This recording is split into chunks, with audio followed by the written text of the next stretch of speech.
Hi, and it's lovely to be with you. It's really lovely to be with you. And we're here to talk about the new moon on the 22nd of Jan. Now, this new moon is a great new moon, and it's all going to be about our heightened intuition, which is wonderful. And the other thing about this heightened intuition is it's really going to be looking at who we are as our true self and who we should be and how we should be. And I really like that. It's actually called the waning gibbous, this new moon. That's from the Farmer's Almanac. And it's about us having this greater sense of heightened intuition. Now, this comes about because the waning gibbous is just a particular aspect that goes through astrologically or astronomically, and it's got to do with this particular new moon not being so highlighted. Often when we see the new moons, they're a beautiful, bright little crescent. This is not going to be a beautiful, bright little crescent. The luminescence of the moon is reduced by about 70 to 80% at this particular time, or it's reduced to 70 and 80%, so it's not going to be anywhere near as full. So why it's called the waning gibbous is because it is waning, it's going down, it's less. Gibbous is all about highlighting our intuition and us having to work more on working out behind the veil what's going on rather than what's not going on. And this is actually what's come out in the reading. This new moon is all about showing us a great deal about who we are and who we should be in our truest sense of that. Now, we've been off to a rocky start at the beginning of this year, and that's to do in part, in a great deal in part, to the 3 retrogrades. We've had Mercury, which is to do with communication. We've had Mars, which is to do with our passions and also throwing up there some, not necessarily arguments, but definitely throwing up some discontent and things being a bit off. And then we have Uranus, I'll get on to Neptune later. Uranus coming out of her retrograde, and Uranus is the game changer. And that's why for many of us there's been quite a lot of change. Now, some of this change might be superficial, to do with who we are and how we live and what we do for a job, and some of it's been quite fundamental about how we see ourselves in the world and what we want to do, and changing our career paths and our passions and moving towards that. That's Neptune. And of course, being the game changer, Neptune is all about bringing us back in alignment with who we are meant to be, as opposed to letting us just live our life by what we think we should be doing, as opposed to who we are and what we really should be doing. Now, the stones come up with this one. This is the solar plexus. This is about a fear. This is a fear of other people's perceptions, so it's a lack of belief in who we are. This is the heart chakra, so this is about us feeling a lack of contentment and a lack of fulfillment, but at the same time not quite understanding why that is so, because everything should be telling us to be happy. And why aren't we happy? Because my life is actually really good. So that's what this one's about. And the last one is the thyroid. And the thyroid is about true self. It's our true north. And this is saying at the moment, we are either not in alignment with our true north, or we might even be denying aspects of our true north. So some of the things that Neptune is going to show us, but definitely what Uranus has done in this last retrograde has shown us where we've been out of alignment with our true self. Now, I keep bringing up Neptune, but that's because Neptune and Venus are in alignment and square with the Sun. Neptune is about ideals and our intuition. So it's about spirituality, which sits really nicely with this waning gibbous, because it's also about heightened intuition. And Venus is about love and love of self. Now, interesting Lee, I think also an aspect of Neptune which is often overlooked is compassion. So we've got Venus and we've got compassion, and I think this is about self-compassion. See, compassion in the Buddhist sense doesn't have to have self in front of it, because in the Buddhist sense, if you can't have compassion for yourself, you can't have compassion for others. If you can't have love for yourself, you can't have love for others. So this is all about us really getting back in contact with who we really are and being a little bit gentle with ourselves when we don't measure up to what we think we should be measuring up to, or what other people's standards or the standards that we have set for ourselves, believing that they're the right standards, but taking them in from other sources other than taking them in from our sense of self and our connection with our true self and our higher self. So what are the cards saying about this one? Okay, so we start off with the Nine of Wands, and this is a naked person in the desert, basically. So the Nine of Wands, wands are about how we see ourselves in the world.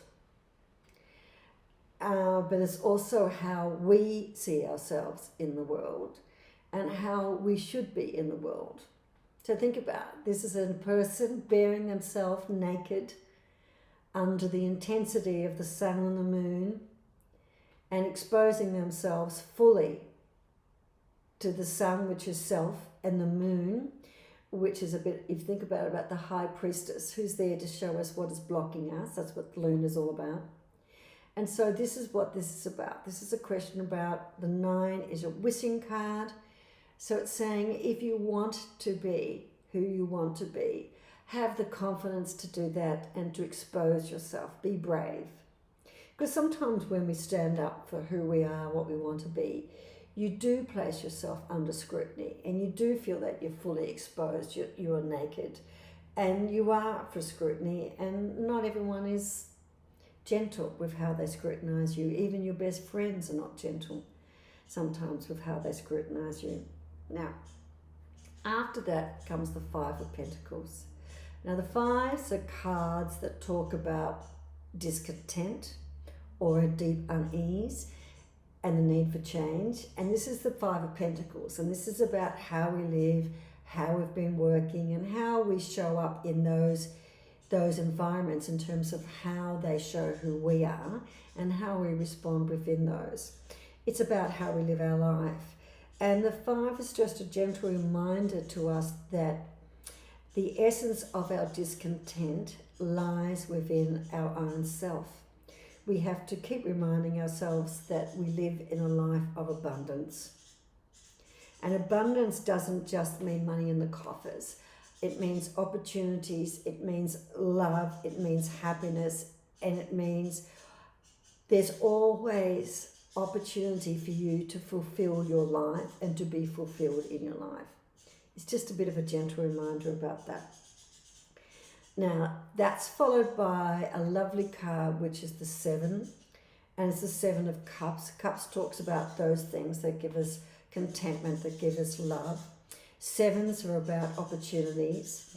And this Seven of Cups in particular, this one is saying there's always opportunities for you to show yourself off in your best light. And your best light in these terms is your true self, your higher self. So it's saying that there's going to be opportunities coming along for you if you want to be more exposed about who you are and to live more fully in who you are. There's going to be opportunities to do that. Then we get a lovely card, which is the King of Swords. Swords is about our thoughts. And this is just reminding us that we are really capable of making fantastic choices, of really making the right decisions for us and having great clarity about what those decisions, what our life, whatever it is, needs to be. And the King is very strategic in how they see things. So this is a very strategic, strategizing card, which is asking you to consider and be really confident in the choices you are making or about to make. This is the Six of Cups, and this is talking about contentment, but this is talking also about leaving the past in the past and focusing forward and moving forward. One of the things about contentment is contentment can be a real trap. Because sometimes contentment is where we say, I should be happy, but I'm not, but I'm going to be content with this. And that's when contentment becomes a trap, as opposed to, actually, I'm really happy with how this is now. It's not the best, it's not the worst, but right now it's working for me and I'm happy to live with that. And that's the contentment card. And I really like the fact that this particular deck looks at the six as moving forward and moving forward to something that you want. And then we get, and we had this last time, so it's really lovely to see it again, the star card, the wish card. And this is talking about in this corner, a bit difficult to see, oh sorry, underway, this corner. This is talking about the different versions of us coming together and being one. And this is about us having the opportunity to do that and being told if there's something you want in your life that you think it's going to help you bring things together for you and give you more contentment, then I really want to give it to you. And that's what the universe is saying. So all of that unease that we've been experiencing and that change, and particularly that push for change because of the game changer, Uranus, it's about to go. But just remember, it's going to happen on the 22nd. There's going to be a few days of this shadow land where things, if they haven't quite landed but need to land, are going to get a bit of a push to bring them forward. Don't worry about it, it's okay. Now look, sometimes being pushed means that we're really tired. And if we're really, really tired, even though we're getting lots of sleep, it just means at night we're doing a lot of work. And that work is all about us working through who are we, what are we, and in my true self, who do I want to be? And that's all working on the subconscious and the higher self. So it's all really good. That all should start to come to a nice end as well. So we should be getting some nice, deep, reinvigorating sleeps, which I think a lot of us are quite desperate to have. It's about opportunities to change, and it's about using our intuition. And the reason we need to use our intuition is because often when opportunities for change present themselves, it's not as straightforward as we would like, and we have to have the wherewithal to recognize this is where we need to be and this is the change that we need to make, and that's what heightened intuition is. So if you're getting messages of discontent, that's why you're not living your true self, your higher self. Don't beat yourself up about it. It's really hard on the 3D plane to live your true self, because we've got lots of commitments, and we've got lots of commitments to other people, to other places, to other things, because we need those commitments as a community. So be gentle. You're all on the right track. You're all moving towards where you need to move towards, and this is just going to help you along. Okay, really nice to be spending time with you. Bye.